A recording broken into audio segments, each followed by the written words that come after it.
What is going on, guys? Penzik here with Reaper Airsoft, and today we're going to do a teardown here of, I believe this is a classic Army scar. The only reason I'm saying that because I haven't torn it apart yet, just from the color of the cylinder housing itself. So we'll see, but I do believe this is the classic Army scar. I don't know if it works, no clue. We're going to hook the battery up to it real quick. It's going to get torn down no matter what. Just to see, you know, all the stuff inside before we go to sell it again. But in order to get the battery out of these ones, see if we can get that to pick up. When you collapse the buttstock over, let's see where we at on focus. There we go. There's going to be a set screw here, not a set screw, but a hex head screw that will release the back half of the stock. It doesn't go through the butt plate and it doesn't go through the top cover here. You have to unscrew this to swap batteries, to put the battery in, to take the battery out. So not something that I really like. We're going to turn autofocus off here because it's killing me today. I don't know what the hell it's trying to do, but I'm going to start unscrewing this screw so we can get that off and hook the battery up to it and test it real quick. Scars aren't really my favorite design guns, especially some of the entry level like D-Boys and out where you got to pry the body to the side to get the gearboxes and that out. It's been a while since I've done a classic Army. I don't remember exactly how they do it, but we'll figure it out. My biggest complaint about these ones that I remember is when you go to swap the stock, you have to do that screw because it's screwed in right to the back here, and we're going to throw that screw in the back. That way we have it and we don't misplace it. But yeah, that was never my favorite design. So thumbs down right there. And scars are one of those guns that I love, but just no matter which one I get, whether it's VFC or whatever, it just doesn't work for me. Alright, so let's cycle real quick.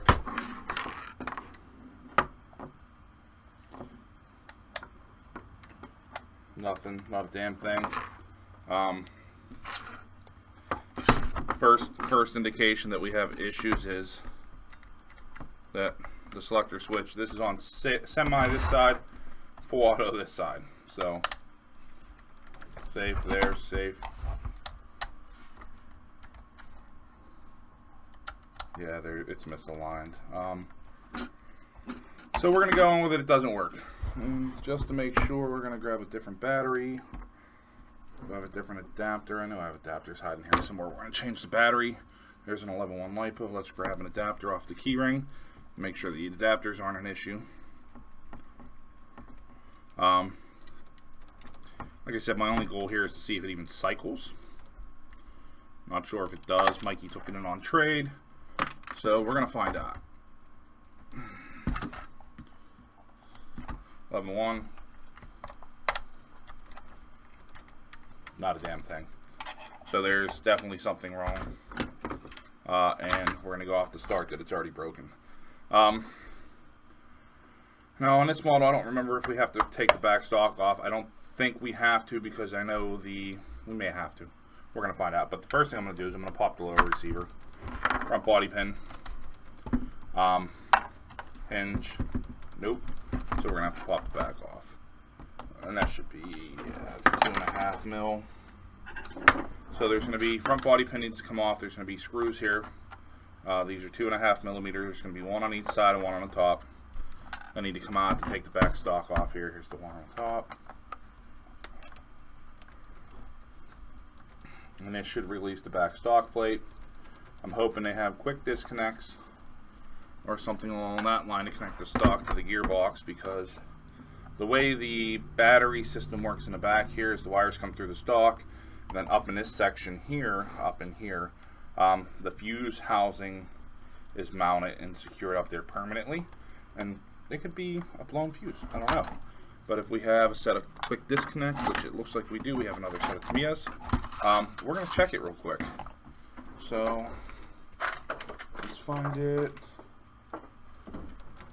Voltmeter, voltmeter, voltmeter. Here we go.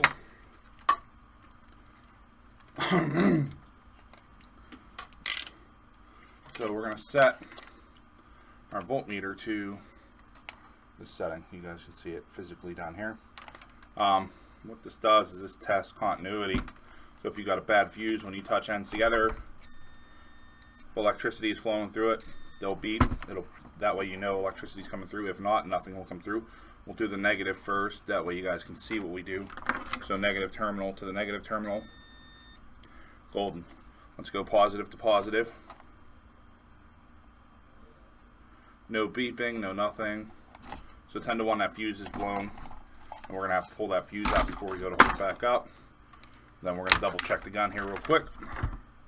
Just because we have access to the Tamiya in the back of the gun now.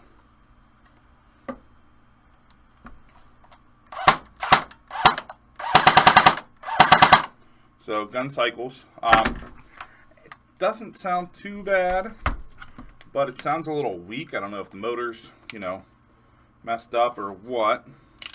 We're going to shut this off. Let's chrono this thing before I go any further. I'd like to chrono it to see what we're working baseline with. So 60 round mid cap, speed loader. Clear out the speed loader, make sure there's no 3.2s in there. We're going to throw some 2.0s in there.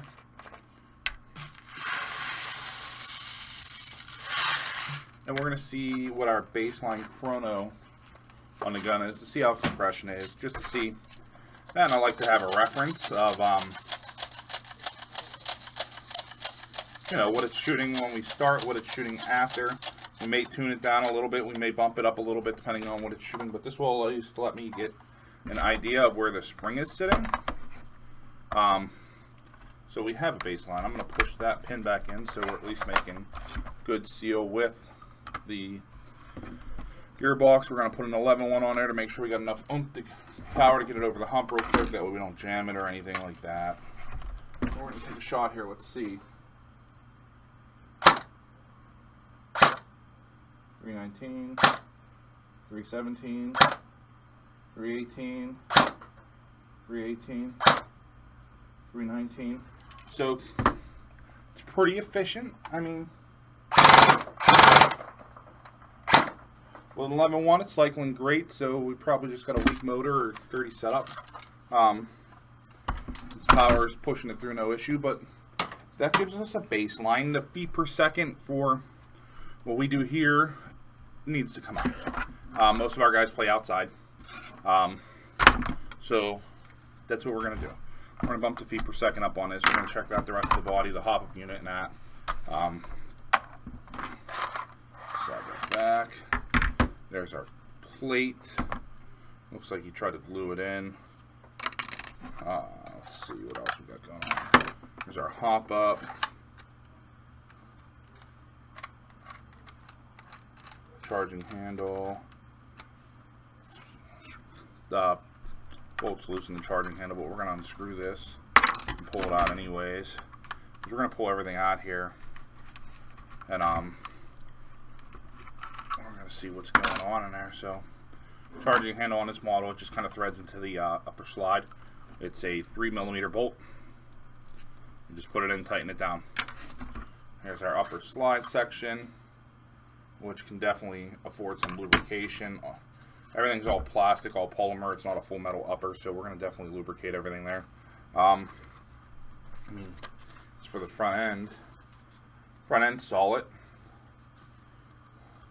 Nothing's wobbly, nothing's loose. So I don't think we need to take down the front end at all. I think it'll do. Nothing needs tightened down. Nothing needs really redone there. As for the color, red and blue, red and black, I don't know, I didn't do it.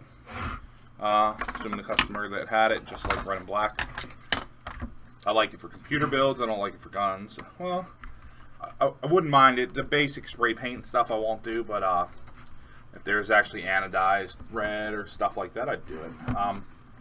But next step here is we're going to start pulling off the gearbox. We're going to get everything out here. Step by step, we're taking off the motor plate. There's 2 Phillips head screws. Short screw goes up front, long screw goes in the back. Normally all you gotta do is give it a tap, your motor plate will pop up. Motor plate off to the side. This is gonna give us a chance to check the connectors. We may I don't think contemplating upgrading it some a little bit more, maybe going to Dean's on it. You know, just doing basic upgrades that I would do to my own guns. So let's get this out. So we got a little bit of a stick there.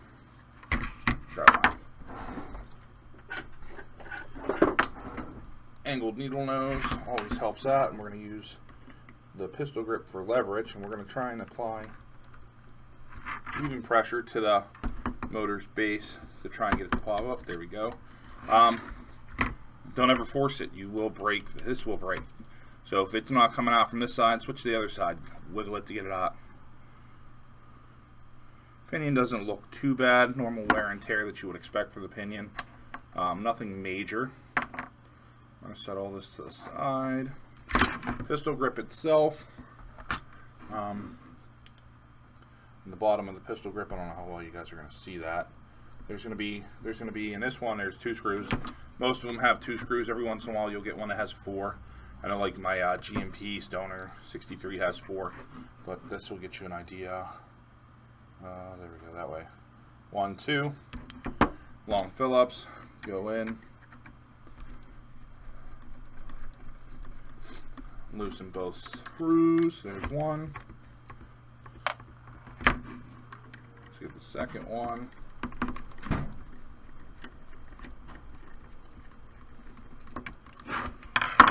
Two. Second one stayed in the plastic, so I don't have to worry about it. We got an extra BB in here. Let's pop that out.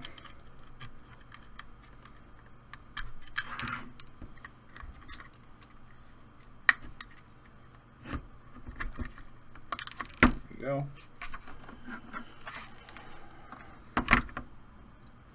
Center body pin, rear body pin. Just tap it. Pull that.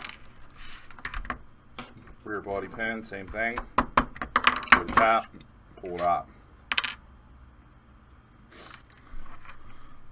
Let's see. Now what we're probably going to do is take off the selectors here. They're misaligned. We need to realign them anyways. I want to see how everything else looks. I mean, it's obviously been, I don't even want to say it's obviously been taken apart. I don't think it's ever been taken apart. I think this may have just slipped, or they put a little bit too much force to it. But so far, right off the gearbox, I don't see any stress or any wear marks on the screw housings there. So I don't think that it's ever been taken apart. Let's see if we can get this pried open here a little bit and see how this one slides out. Yeah. So this is the hatred part of the scars. So what you need to do is on both sides, to get past the selector plates, you need to pry the bodies outwards. And this is not the greatest thing in the world for the gearboxes itself, or for the body itself, just because of the stress it puts on the bodies. But for the way they designed the scars, that's how you have to do it. Now normally the best way to do this is start on the other side here. Let's see if we can get a full rotation. Nope, we can't get full rotation. So what we're going to try and do is we're going to take that selector switch off, and we're going to see if we can get a manual full rotation off the inside. Top of the selector switch is a little set Allen key. And, I don't think I'm going to get it. It's in there tight. Let's try this side here.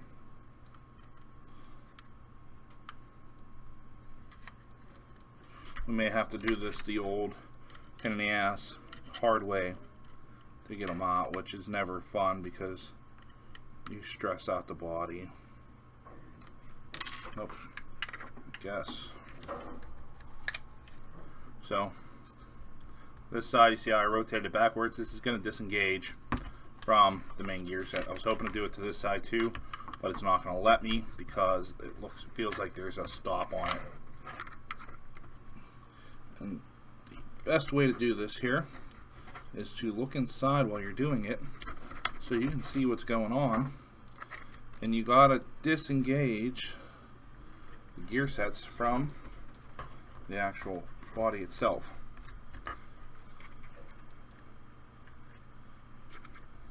And it's not fun. And normally the longer the screwdriver, the better off you're going to be, so you can get in there, but like I said, it's trying to do it with as minimal damage to the body as possible. And that's exactly what we're hitting here. Is this on this side is the gear set. Let's see if we can rotate it down to a minimum engagement. I think we popped that one out of place now. That one's good to go. Try and get the other side. And I'm sorry if I'm not doing this on screen, guys, but it is a pain in the ass to get that out. So like I said, this one you can rotate all the way around and get it out of the way. This one, there's a stop on the body itself that keeps it from rotating all the way around. But inside, see how well that's going to pick it up. You guys should be able to see that, I hope. These rotate, and that's what gives you your save, semi, full auto, etc.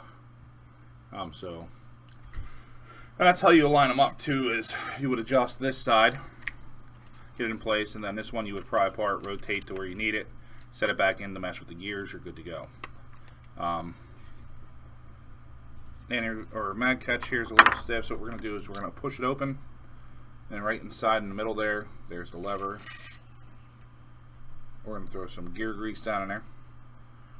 The reason I like gear grease in there is it's not gonna be like silicone where it's really runny and it's going to go everywhere. This is actually going to just stay right in there and work its way into the rub points. The gearbox itself now. Here's what the selectors are spinning on. There's your right hand side. Here's your left hand side with the selector plate itself. That way you guys can see. And this bar actually goes all the way through to this side. Pop this off. So this side's just a plate. Bar runs all the way through, sort of like the MP5s. So standard gearbox version 2. We're going to take out the rear spring guide screw. And then we're going to take out all the main screws here.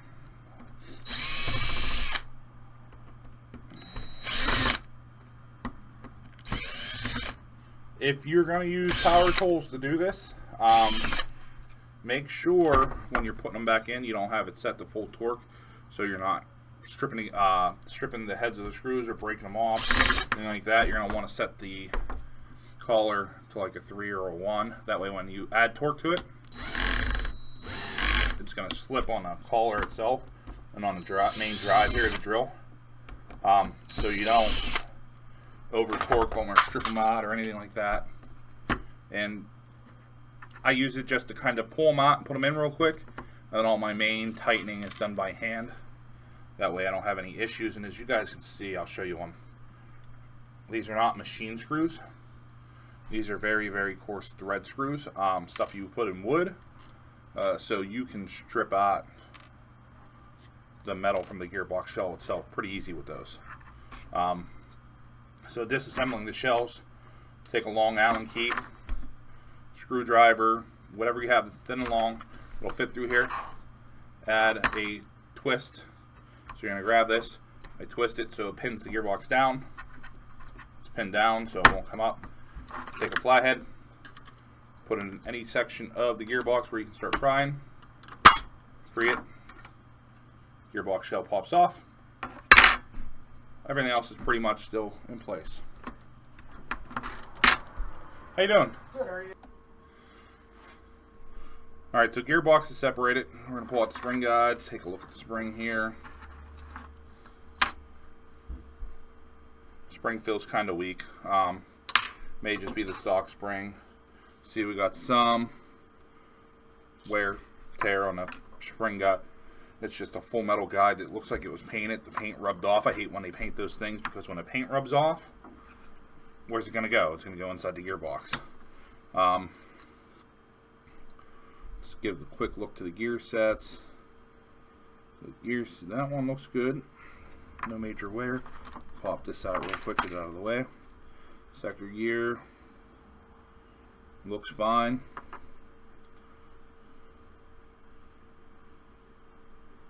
No missing teeth, nothing like that. We're looking golden there. So the gear set and everything looks good. Nothing of huge concern there. The gearbox isn't particularly dirty. Neither is the gear set. Maybe just clean it up a little bit. So our piston's a little greasy, no wear to it. We got a little bit of a shaving there. Maybe more than likely a new piston. You can tell the angle of engagement was causing some wear issues. That the tooth of the sector gear was only picking up halfway through on the pickup tooth itself. So instead of making full contact with the tooth, it's actually starting like just on the very edge here. Then it started taking out the second, third, fourth, fifth, sixth. It looks, yeah, there's definitely some stress on this side. Looking at it from the top down, not major, but from this angle you can start seeing that it's starting to wear into it. So we're going to put a new piston head in there, no issue. But that's going to be definitely replaced. The piston ring on the piston head O-ring is a little dry. Like they used no grease or no lubricant at all on there, and it feels like it's been wearing down. We're just going to throw that away. We're not going to use that. Tappet plate looks good. Aerosol nozzle is just going to get it cleaned up. And then our cylinder and cylinder head, let's take a look here. Yeah, our cylinder's dry. No lubrication in there at all, so all that black on my pinky there is rubber, not grease. That's rubber from the O-ring. What happens is, as your piston sliding in and out, these aren't really super high polished or anything like that. They're just coated real quick with paint, and the rubber itself, you know, it's like rubber on a road when you're doing a burnout. Is essentially what's happening in the cylinder. Is that rubber residue starts catching and sticking in there, and it builds friction. You're going to have a slower rate of fire. You're going to have lower feet per second. Everything's just going to be kind of So, you know, that low 300s that we had could possibly be 340, 350 with everything in there upgraded, lubricated, and cleaned up. So what we're probably going to do is, just because everything else looks good, we're going to go to a new piston. We'll put probably a reinforced piston in there just so we don't have to pull it apart ever again. We're going to clean up the gearbox shell a little bit. We're going to clean up all the parts. Definitely clean up the cylinder. Get everything lubricated, put back in, and then we're going to throw in a new piston and piston head. Real quick, nothing too major, nothing overboard or out of the ordinary there. We may go to a steel tooth piston in there, just so it's in there. Never have to swap it again. Polymer piston head. No ball bearings, no nothing. So I think minimal work's needed. We're just going to clean it up, put new grease in there, and go. And then we should be golden, I think, for the most part. So I'm going to start cleaning things up, guys. Once I get everything cleaned up and prepped to go back together, we'll come back for the reassembly. Alright guys, so we're back. I've got everything wiped down for the most part. I didn't go through and take off like a super ton of grease or anything like that. Wherever it was heavy, you know, wipe down real quick. As you can see, Ethan trolling in the background, hiding back there. So, like I said, I didn't take off like a ton of, you know, OCD type of grease or anything, or it's just big chunks.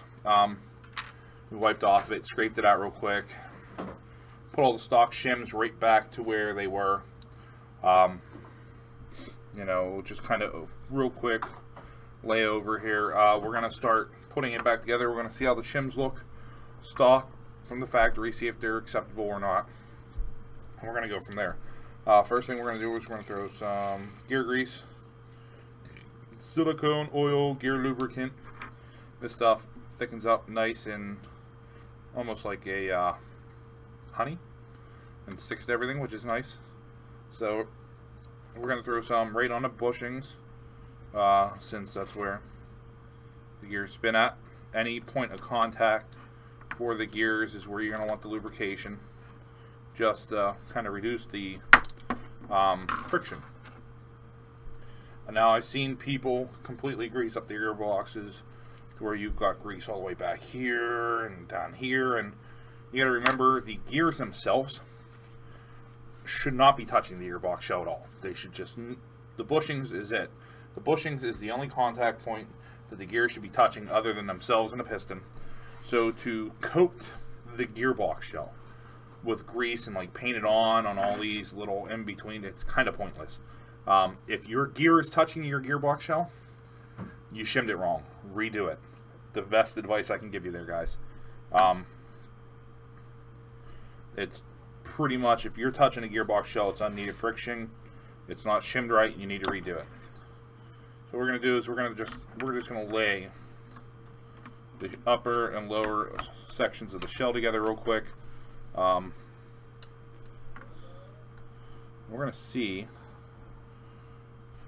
exactly how close it is, if it needs tweaked or redone. And then there's a couple other little pieces that need to be wiped off there.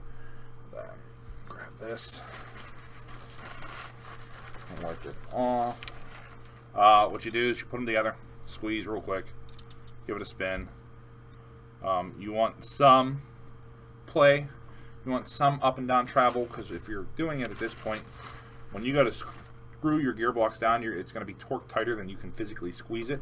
I don't care how strong your hands are, if you can squeeze all you want. But this is just to give you a reference. If you can squeeze it like this and the gears aren't spinning, it's way too tight. We've got just enough travel up and down on the sector here that it's not locking up. We're going to throw all 3 gears in. We're going to do it with all 3 gears in now to make sure all 3 gears are good to go. And like I said, you leave a little bit of play there, just because when the gearbox is torqued down, your gear set, it's going to be tighter in there. And as you can now, let's see, we got one of them's not aligning right. Let's see if we can get it pop in place. Little selector lever, get it out of the way. And still one's not popping in place quite right. I see. Our sector moved a little bit in there. Let's get everything reset. And throw it back in.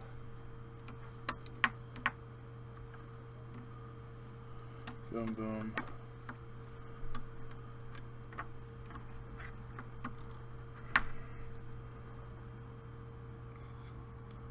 Shim down on the other side, that way they're out of the way. There we go. I think we're missing some shims here, guys. So, got one big one down here. So we're shimmed down. We had a couple up top that aren't there, so let's see if we can figure out where those went. Make sure they didn't fall out, or because they're no longer stuck up here or down there. So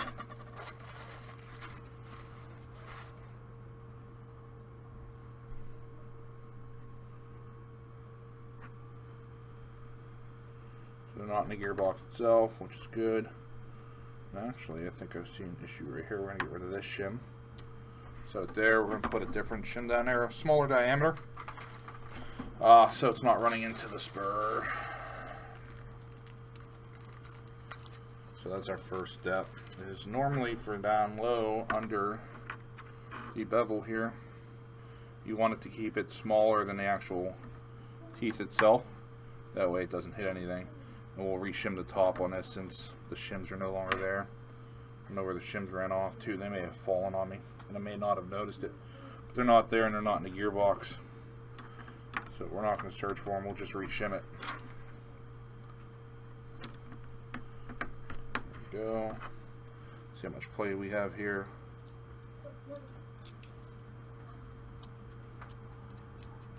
It's tight. It's too tight. So there's very little room to work with. We're going to take this big shim off. We're going to go to a nice thin ton of shim. Ton of shim for Tiny Tim.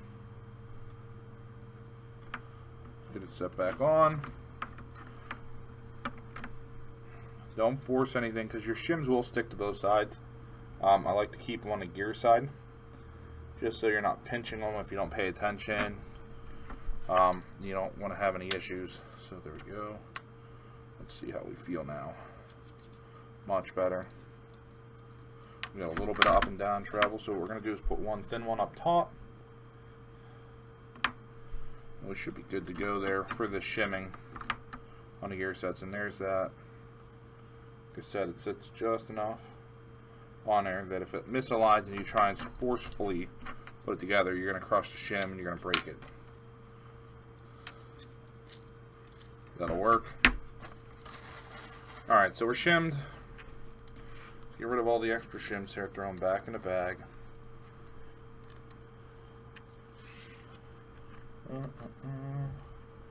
That way we have another gun build, we have shims. Alright, let's get that upper pulled off. Shim off of you. Throw it down there. So our gear set's good to go. We know we're shimmed. When we go to tighten it down, we'll check everything again like normal. Let's get the cylinder ready to go. Now, there was a lot of rubber in here. It took a little bit of scrubbing. I had to take a Scotch-Brite pad in there to get the excess rubber off. So, they didn't lubricate it, or it sat too long to the point that the grease dried up and no longer became useful. Now what we do is we're going to throw some grease just to wet the lubricant, or just to wet the O-ring here. Just to seal. Dry O-ring is a pointless O-ring. It's not going to do what you want it to do. It's not going to seal the way you want it to seal. So let's get this set up. I'm going to get it put in there.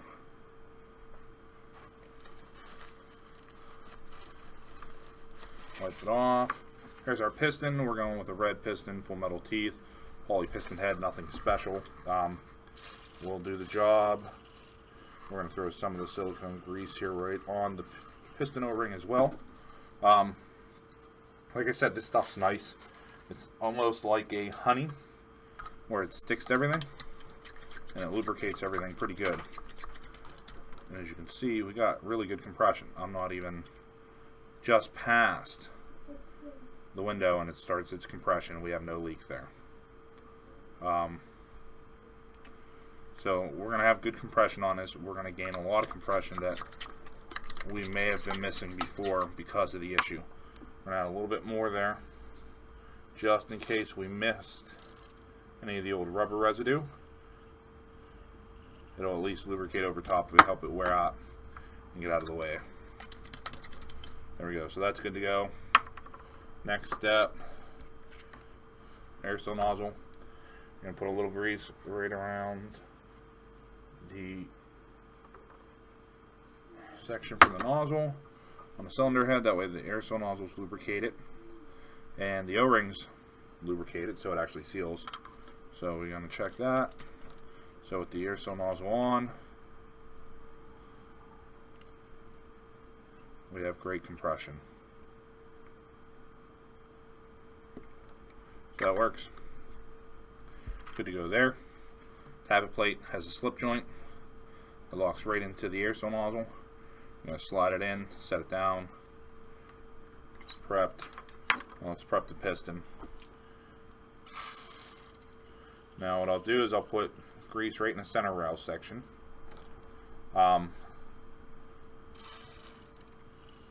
Just enough. You don't have to super soak this thing.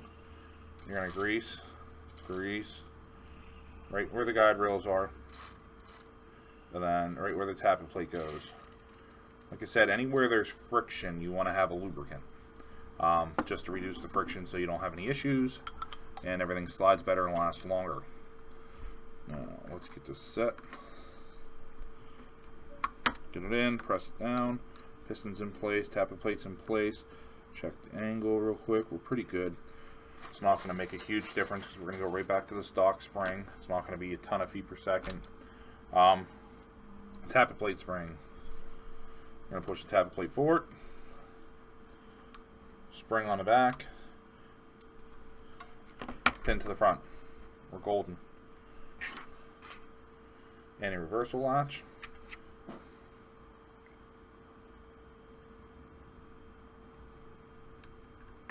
Get it placed inside. Pin it down. Drop in your gear. Let it sit against itself. Now, if you ever have an issue with it popping out, a little bit of white lithium grease in there will actually hold that anti-reversal latch down. We don't seem to be having a huge issue here, so I'm not going to bother right at this second. The only other thing that I am going to lubricate is right under the, right at the very back of the spring guide here. There's a little washer that they use to kind of help offset the rotation. Because as the spring compresses, it automatically, since it's coiled, it wants to rotate in on itself. If there's nothing there to let it rotate, what it's going to do is it's going to wear in on itself even faster. You're going to lose spring tension even faster. Even with the little metal shim, if it digs into the shim's going to slide and rotate. So it's going to help the spring as it comes in. It's going to naturally want to twist as its compression, and it's going to help reduce the stress on the spring overall. There we go. I'll go off everything. Good to go. Good to go. Get that pushed up, set down. Now, hold down. Make sure you pre-game. Everything's set up. You don't want to be reaching over yourself. So we're going to push forward. Set the spring guide in place. Back at your handle a little bit. Angle it down. One hand. Have control over everything in the gearbox here right now. So let's start working this together. So far so good. Everything's right where we need it. Let's start lining up the gears. And reversal latch needs pushed into place. It looks like they may have to adjust. What do we adjust in here? Just to double check. Is our anti-reversal latch the one giving us tension? It is, a little bit. There we go. So we're pretty much almost together. This little safety lever here gets in the way. Pop that up. When you're at this point, push on your tappet plate. Make sure it's springing back. Take your T-handle. Push all the way back. Make sure everything's sliding freely. Gear set. I'm going to rotate forward. I'm going to rotate forward to the gearbox to make sure this is the way it's going to turn normally to pull the spring back. I'm going to rotate backwards. Make sure the anti-reversal latch is not letting the gears rotate. So we can rotate forward. I can rotate it backwards. We're golden. We can start screwing everything together. So we're going to put our screws into their base positions. Ethan's being a goofball over there. He's got like 5 hats on. He's got like 7 hats on.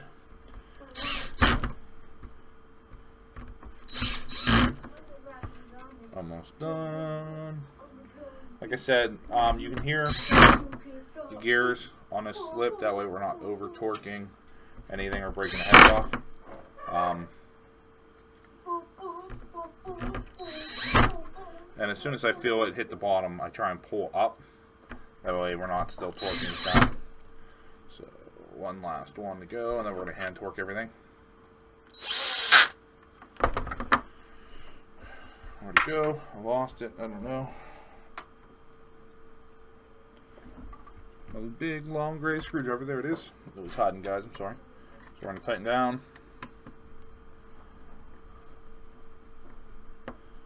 Torqued. Torqued. Torqued. And you don't have to go super hard on these, but you want to make sure they're tight enough that they're not going to come free. With the vibration, if you have them sort of semi-tight, they'll come back and they'll back off. Alright, so everything's tight. So we're going to check everything else again. And what this is going to do is this is going to let you know that when you put your motor in there, that's turning fine. And a reversal latch is working perfect. That lets you know that when you go to put this back in the gun, you put your motor in there, everything is going to rotate. If nothing is rotating at this point by hand, it is not going to rotate with the motor, and you have an issue. You're going to break something, so make sure it rotates by hand. So we're going to wipe this off here. Not too worried about this being super lubricated or anything like that. Just want to make sure we get the dirt off of there. We're going to set it in on this side, line it up so it comes out. Pop the selector plate in. Nub on this side. Good to go.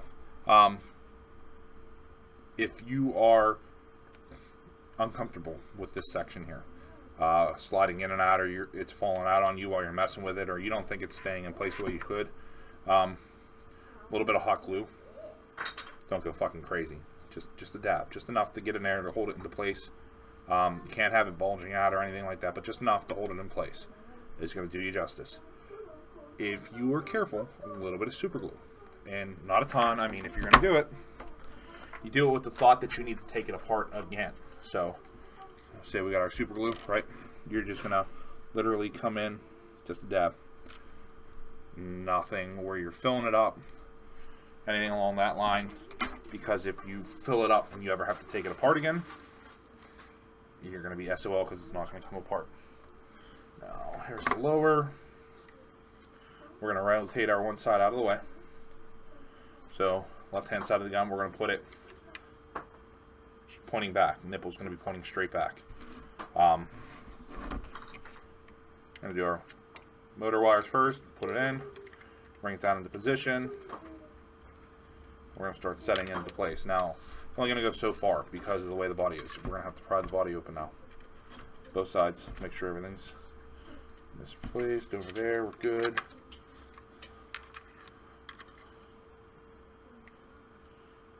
Visually look at everything when you're doing this to make sure you're not going to hit anything that you don't want to hit. And like I said, it's going to be a pain. Just because you don't want to pinch anything, you need to get it in and straight through. Sometimes 2 screwdrivers helps. Sometimes a 5th hand helps. Angle the gearbox front end down first. There we go. Check this side. Get it angled back. Wire motor. We're in. Now,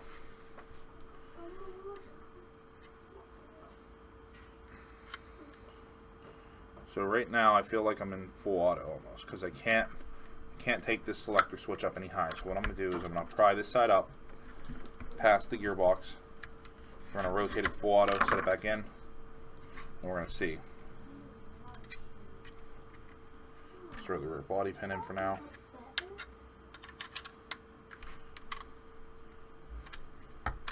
So it's letting me rotate safe. Can't pull the trigger, semi-auto. I can pull the trigger, full auto, I can pull the trigger. So we're going to leave that base there for now. We're going to put our pistol grip on.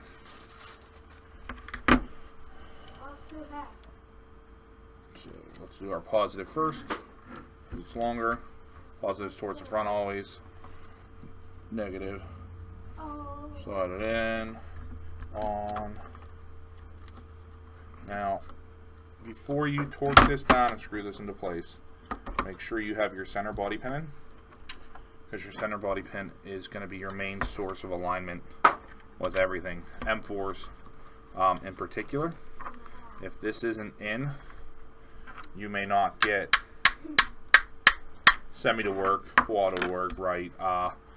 This is going to be a little different just because of the selector plates on the side and the way it lines up, and we're going to manually line it up, but make sure your body pins are in before you put your pistol grip on. Shut up, ravioli, ravioli. You're a poopy rolly.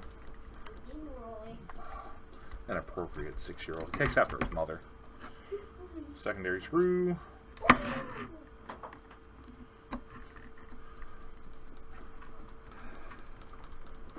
And hopefully with the cleaning here, just the cleaning, we get better feet per second off of it.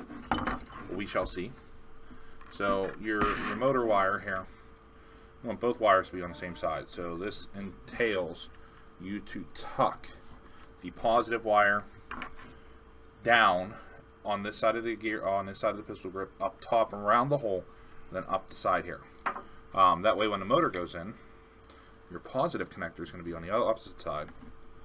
So we're going to make sure our wires are out of the way. So let's get it, rotate it. There we go. Your negative's going to go first.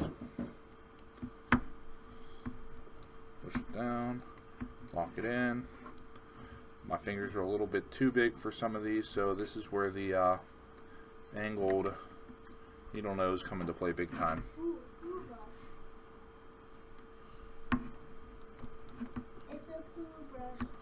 There we go. And your positive wire is going to come over top and then on.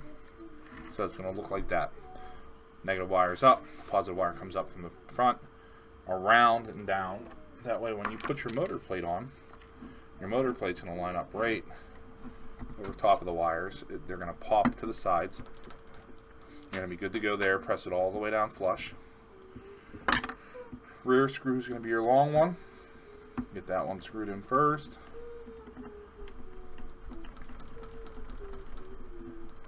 Short screw is going to be the front one. I like doing this one last just because of how much more meat the rear screw has to grab onto instead of the smaller, shorter one.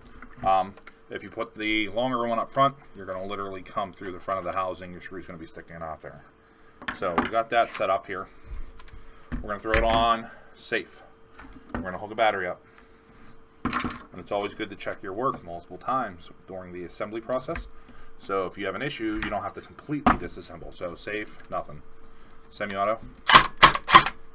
Auto. So we're good to go there. Now what we're going to do is we're going to pry this side of the body up. We're going to put it into safe. On the other side we're going to pry this side up. We're going to rotate into safe. That way when we rotate one, should rotate and catch both. Maybe. We got to get the line up here. Safe. Pop you up to full. There we go. We do have a little bit of a slip on this side. We're going to have to try and get tucked in and tighter. The body pins may cause an issue when you're trying to do complete assembly. Once everything's lined up, if you have to, you can push them out. It may be a pain in the butt, but this is where it takes time to get everything measured in and going. Give it a tap, make sure it sits in place. Semi, safe.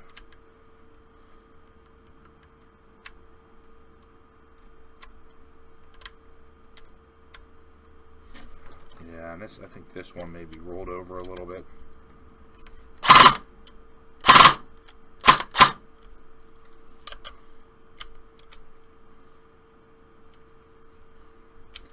This side may be rolled over because this side doesn't want to move.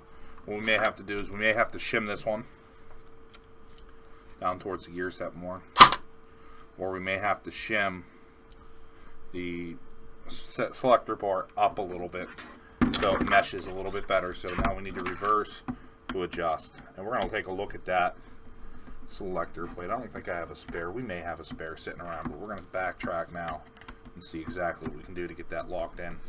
I would preferably have the right hand side. Well, yeah, the left hand side. So my normal right hand, where my thumb would be, as the primary, as opposed to the right hand side of the gun if you're left-handed, just because I'm not left-handed.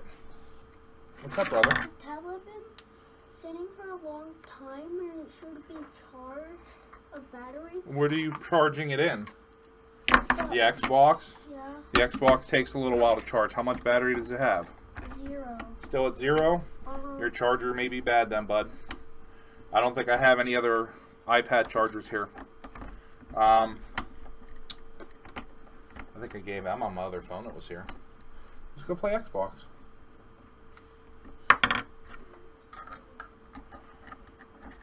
So we're going to backtrack and pull in a pistol grip off. Don't want to lose anything.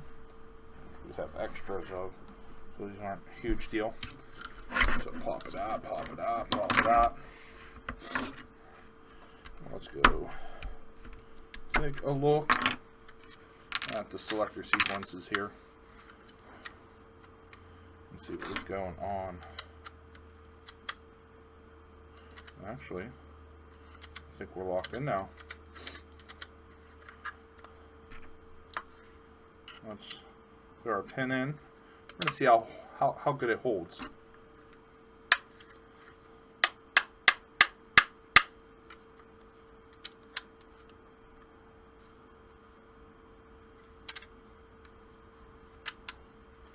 You know what, we're going to try something here, guys. Give me 1 second. Let's see how much compression we'll get coming in this side again.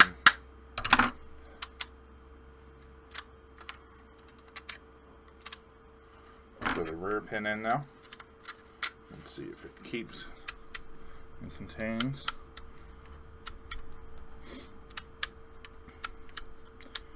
So it looks like it's slipped into place. The body is sealed the way we need it to seal. Just a little bit of a backtrack, guys, to get it to sit the way you want it to sit. There's a lot of times all you need, which is why it's good never to go fully past where you're sitting at in the build. You always want to be a step backwards, not 4 steps backwards. So it looks like we've got it aligned. We're going to reassemble here. It's clicking together. We're going to throw 1 screw in. See if the angle of the gearbox is what's throwing it off. No, we look good. Everything feels good. It's crisp. It's clean. It feels like it's lining up now. So I think we're good to go. And sometimes that's all it needs for these. The way the gear selectors work, they're a little finicky. Sometimes that's all you need, guys, is just to backtrack it a little bit. Line up our wires again. Pop them over, pop them down. Motor. Boom. Make sure our wires are in place where we want them. Pop the motor in. Negative wire. Positive wire. Motor plate. Screw.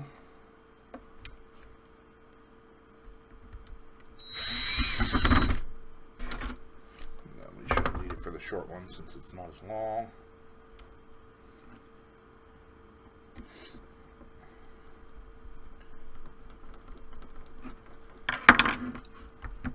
Tighten down the back one. Test it again. Nothing. Semi-auto. Full auto. It's good to go. Alright guys, so the lower, good, we're checked through. Let me take a look at the hop up and barrel real quick. So hop up is partially on. Let's back the hop up all the way off. All the way on. All the way off. So everything looks good there. Barrel's not really dirty. Nothing too worrisome that needs to be attended to. Worst case scenario, we just do a quick swab of the barrel and we're good to go. So we're going to throw the barrel into place.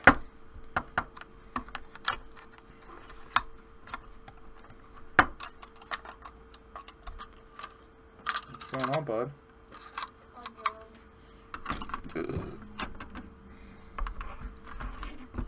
Barrel's in place. Here's our top slide. Let's add some lubrication. It looks like there was lubrication on there before. It's just a little dry. Just adding enough. As it slides in and out, we'll lubricate. No issue. Now, we're going to set it in. Set it, slide it. We'll grab our little dust cover plate. Put that into position.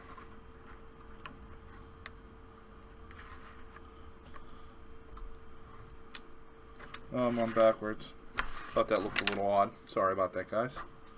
So boom, slide it in, dust cover plate, slides right in a little notch, slide it all the way forward, gearbox, line up the notches, slide it all the way forward,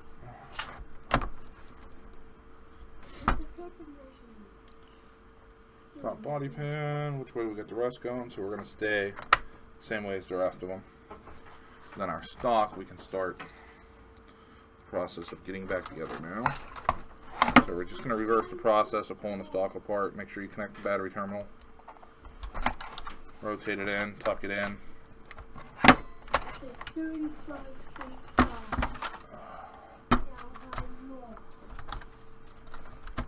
Everything down. I know it's kind of awkward, guys. See if I can angle this here. We've got to compress back in. We're going to throw a screw in. Tighten it. Actually, just the longer one. I don't know if these are all three the same length. Yeah, all three are the same length. I think if you have a longer one, most likely it's going to go up top. It looks like our dust cover plate is slipped out. That thing's going to need I think what we're going to have to do is glue that thing in. I think that thing's going to for sure need to be glued in. Just because it's sliding out of position on the body. Let's try this one more time. We'll see for sure, but for it to be sliding that much, there's something up.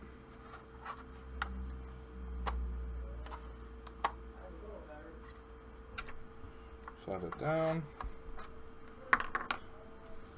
So we've got it in. Let's try the stock assembly one more time. See if I can do it on screen with you guys. Tuck your wire.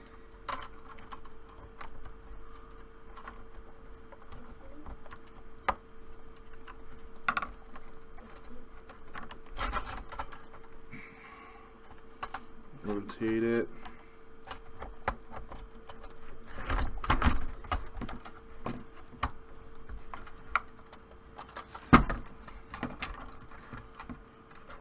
This is always the fun part, guys, is trying to get this extra connector into the gun and hold everything there. So we got it there.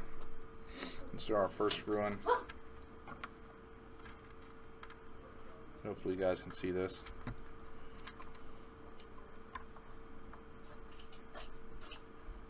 You're not shooting me.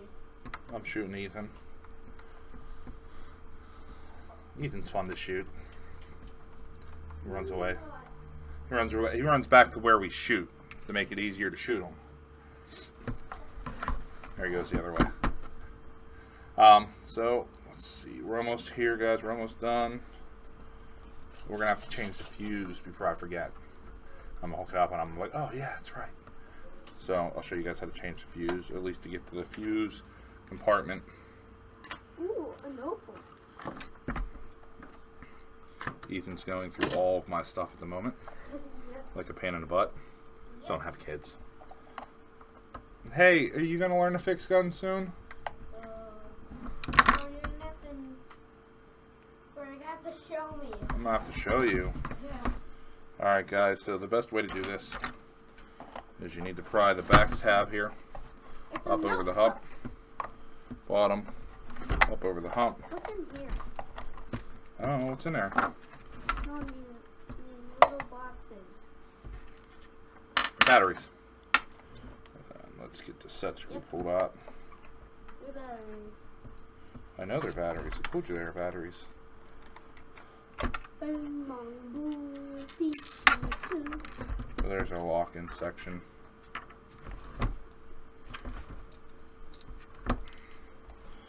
Those pulled up and over the hump. There we go. I almost slid. Bing, bong, boom. And then, I don't know if you guys are going to be able to see it. It's not really the greatest design, but it's right through the top here. I don't like that they do that up there. I don't like that there's a fuse in there, but take the little screw out. Now I have access to the battery fuse holder. I'm going to pull the fuse out. Actually, here we'll do it again. We'll cycle it. Fuse is in. That way you guys can see, you know, what's going on. Battery, semi. Oh, we may have had a poor connection there. Good to go now. Fuse is good. May have slipped off, or it may have just been pinched in there because of the way they set them up. So what we're going to do is we're going to put that back in. We're going to close the housing back up. We're going to put it in the gun normally. And we're not going to put the fuse holder back up to where it was. I don't like when they're up there. I think it just pinches more and gives you less control over everything. Back hinge. We're going to get our spring set back in. There's our spring-a-ding-a-ding-a-do.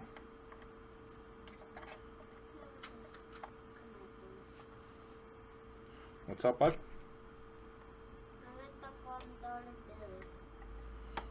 Go.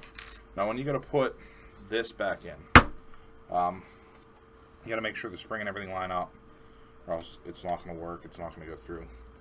So take your time with it.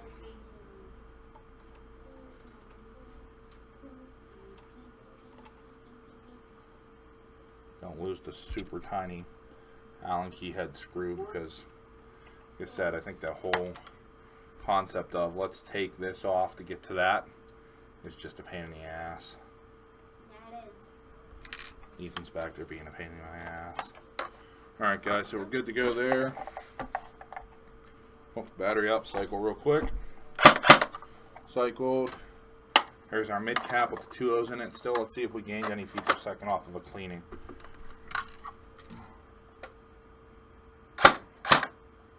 353. 353, 352, 352. What's going on, Bradley? So, quick cleaning, lubrication.